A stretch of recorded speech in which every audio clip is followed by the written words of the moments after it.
Hello class, and welcome to this T&C Surf Designs NES walkthrough right here on Video Games 101 by way of Let's Play with Brigands.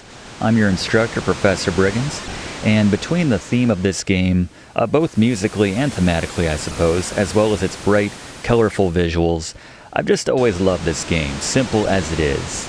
Obviously, Skate or Die is the de facto best skating title on the NES, but the side-scrolling skating portion of this game is a lot of fun. And yes, this is the game with that enigmatic surfing portion where very few people could seem to figure out the controls for how you were actually meant to play that half of the game, including myself as a kid. Speaking of the difficulty, I'm going to give T&C Surf Designs a 6 out of 10, which on the frustration scale equates to biting down and then throwing your controller across the room, mostly on the back of that nebulous surf portion, but don't worry, we finally got it figured out for you. In fact, very appropriately, Blaze is going to share some tips for the surfing portion of this game. I'll be sharing some tips for T&C Surf Designs in general, and Fluff has some very interesting background on how LJN published a video game, this time not based on a TV show, a movie, or even a comic, but in this case, seemingly the most obscure of inspirations amongst the library of the NES, a surf shop based in Hawaii. It's worth sticking around for that alone, so let's run the intro and get into this T&C Surf Designs NES walkthrough right here on Video Games 101.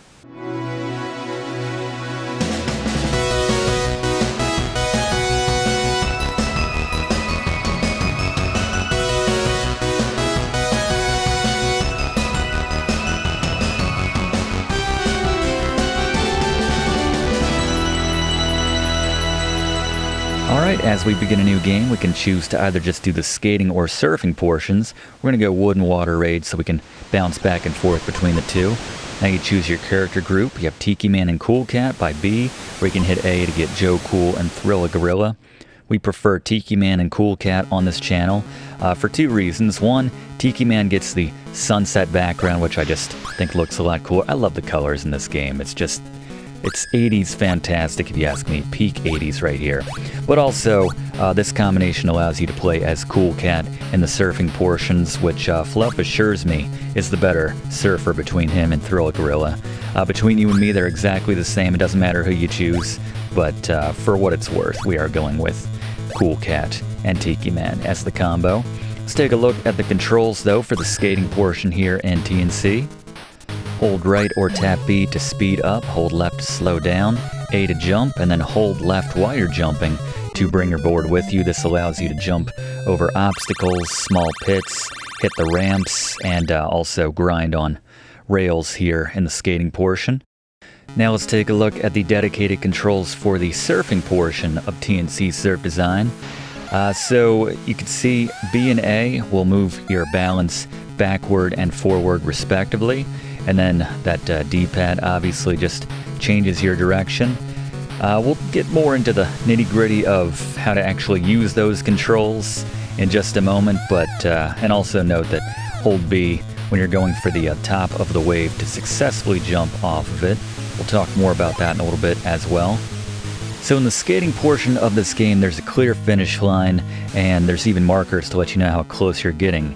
In the surfing portion, it's just about staying alive long enough to reach the pier and get back to the beach right here.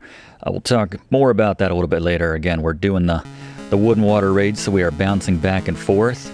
And you'll see here in the skating portion, the course has been lengthened a little bit. We now have 7 markers to get through as they are counting down here. It maxes out at 10. There is no proper ending to this game. There's no credits or ending scene or anything like that. It just goes on and on and on. So we're playing through till round 10, which gives us a chance to take a look at the first 5 rounds of both forms of this game. And there you go, holding left on that D-pad while you jump right there. As we take a look now at the Briggs notes finally. First and most importantly, prioritize the less costly wipeouts.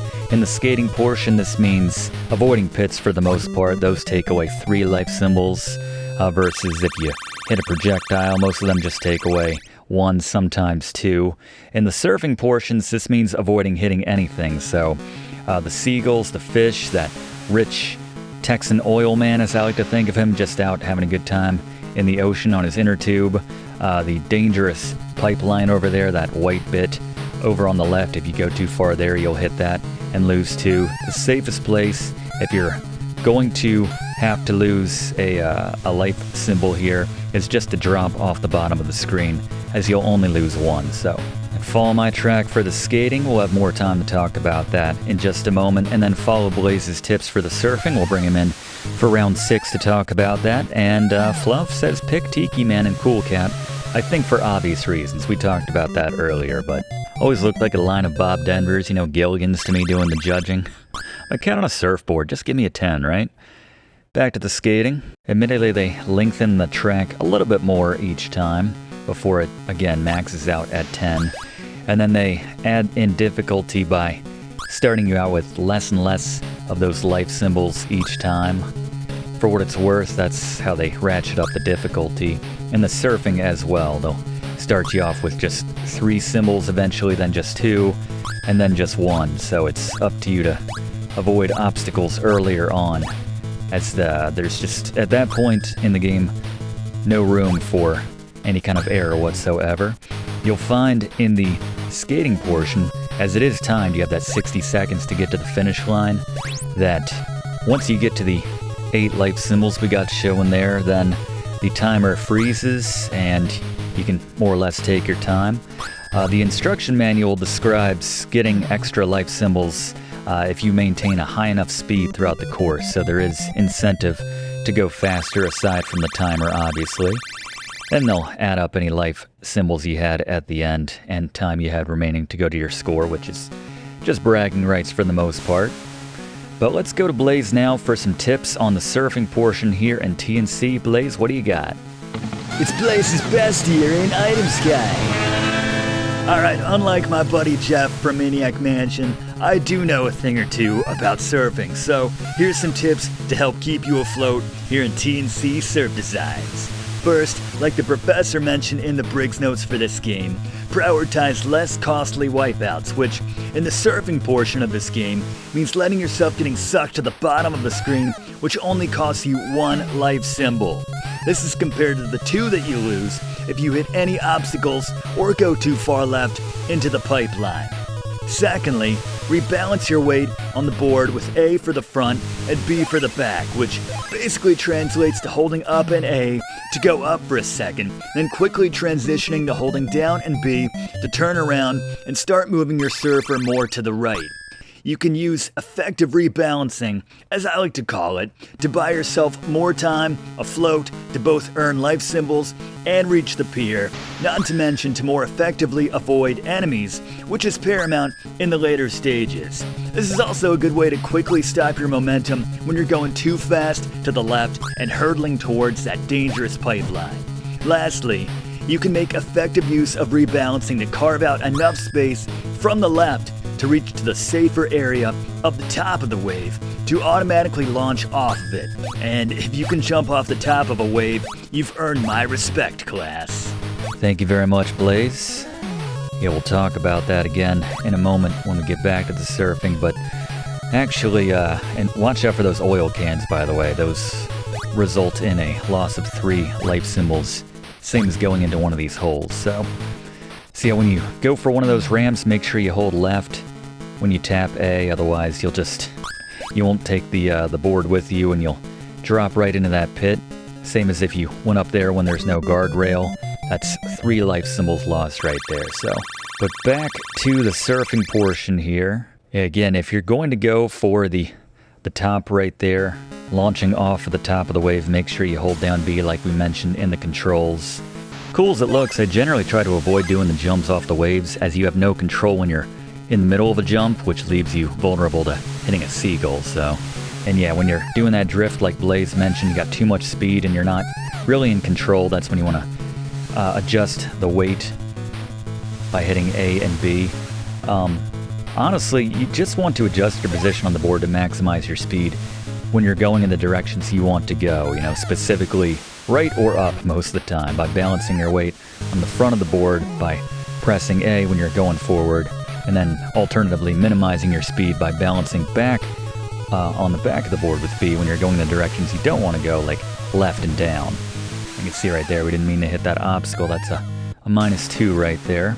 Also note, I've tried this many times, but you don't get extra points for coming in higher up at the end. We always get that stock 1,000 points for what it's worth. Yeah, you have to go through a bit of mental gymnastics to wrap your head around the controls in that surfing portion, but once you get used to the speed of the ever-changing context of the direction you're going and adjusting your weight accordingly, it just gets a lot more familiar. By the way, very dangerous what we just did, gapping those drums there at the bottom. It is possible, but you need to hit it just right. And we're coming up on the max here. You can see if you hit the oil, you'll get an extra boost of speed. I don't recommend going for the oil unless you're really trying to make up for lost time, because yeah, you don't have control of your board for a good couple seconds right there. Note that you can grind off of those paint cans or whatever these little drums are, the oil drums, when they're stacked up, but not a good idea because you will typically bail out as soon as you hit that. Note that you can kind of gap those little caution signs right there, just tapping A to jump without holding the board so it goes under and you jump back on your board like so. Very satisfying. But we'll get more into the track that I like, but just some final thoughts on the surfing portion. Honestly, if you want a truly dumbed down method of how to succeed at the surfing, just alternate between holding right until you get too low, then holding up until you drift too far left, and then just button mash A and B together while you tap down, and then hold right again. But there you go. But I teased this at the start, some context as to why this game exists. It's a very strange story. Let's bring in Fluff to talk about it. Town & Country Surf Designs Wood and Water Rage is a 1988 skateboarding and surfing game from off-the-rated publisher LJN for the NES. As I mentioned in other classes of LJN-backed games we've done, LJN was simply the publisher and, as usual, outsourced development duties to other developers of the day. Like most of LJN's earliest titles, like Jaws and The Karate Kid, Atlas was the developer tapped to actually make the game. Unlike most of LJN's titles, early or otherwise, which were typically based on licensed content from movies or TV shows, in this case, LJN was looking to make a skate and surf game based on the cartoonish characters synonymous with the Hawaii-based titular T&C Surf Designs surf and apparel shop, founded in the 70s. T&C reached out to professional cartoon-based artists in 1984, looking for someone to create some colorful cartoon characters to feature on their apparel and help promote their brand. Steve Nazar turned in some sketches based on their notes and quickly got the gig, creating a couple of the characters featured here in the game, and Thrilla Gorilla, who according to Nazar was based on legendary surfer Dane Kealoha, and Joe Cool, who was based on pro surfer Sean Thompson. The characters, which would affectionately be collectively referred to as the Boys, gained popularity and helped grow T&C's brand to the point of helping the company strike a licensing deal with LJN to include the characters in the skate and surf themed NES title.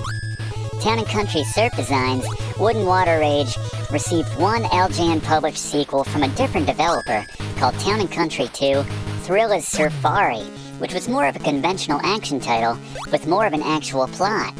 That game came out in 1992 as T&C were removing the characters from their brand, which I get in the case of Thrilla Gorilla, Joe Cool, or even Tiki Man. But how you gonna drop Cool Cat, Professor? He's a cat who surfs! That is pretty cool. Thank you, Fluff. That's a crazy story. I think this game in general is one of the cooler titles for the NES. That was sort of my viewpoint as a kid. I'm not sure how you measure coolness, but maybe a game having a cat who surfs. Maybe that's how you measure it right there. And this game certainly makes the mark. You can see we aren't starting with the 4 life symbols anymore. You also see that you can earn some points, not by launching off of the top of a wave, but by kind of surfing around the top of the wave, just like going into the pipeline on the left. You'll earn yourself some points. But really, it's all about staying upright on your board. At the start, for the first stage in the surfing, it's about 35 seconds, give or take, and then they slowly add on to that. But really, the real challenge is just surviving all the many obstacles, threading the needle, if you will. But In case you were wondering, we've been talking a lot about the strategy for the surfing portion, but I wanted to put to the test just using that first Briggs note, avoiding the costly hazards here in the surfing, and just prioritize always pushing to the right and then not really using any skill, just, bailing out at the bottom whenever a more dangerous hazard was in play. And using this strategy alone, I was able to get to round 5 just fine, which is all the way through round 10 if you do the wood and water rage together. So kind of crazy. I mean, not as satisfying, admittedly, and not as reliable as using the tips we covered, but I just thought that was interesting. Wanted to mention that. One thing we haven't talked about, we've heard it a lot, is the theme, the singular theme here in T&C Surf Designs. So Fluff, you got one more Fluff fact about this theme for us? The music from T&C Surf Designs, Wood and Water Rage, was composed by Tsukasa Masuko, the same man behind themes for other LJN Atlas collabs like The Karate Kid and Friday the 13th. Masuko has dozens and dozens of credits to his name, in many cases for Japanese-only game releases, and while there's pretty much only one substantial piece of music in this game, thankfully it's awesome, both as a theme, but also its placement in and fit for a radical skate and surf theme NES game. Very much agree. Thank you, Fluff. It's one of my favorites, even though it's the only track in this game. Makes it difficult to vote for one of my favorite NES soundtracks when that's the case, but I do love this piece of music right here. But yeah, I think round 13, 14, we're going to tap out here, giving this game a good overview. If you haven't already done so, please consider subscribing to enroll in Video Games 101. We do one of these classes every single week in the same spot. We'd love to have you enrolled. Click that like button too if you don't mind. Really does help us out to make future classes for you. And leave a comment. What are your memories of this game?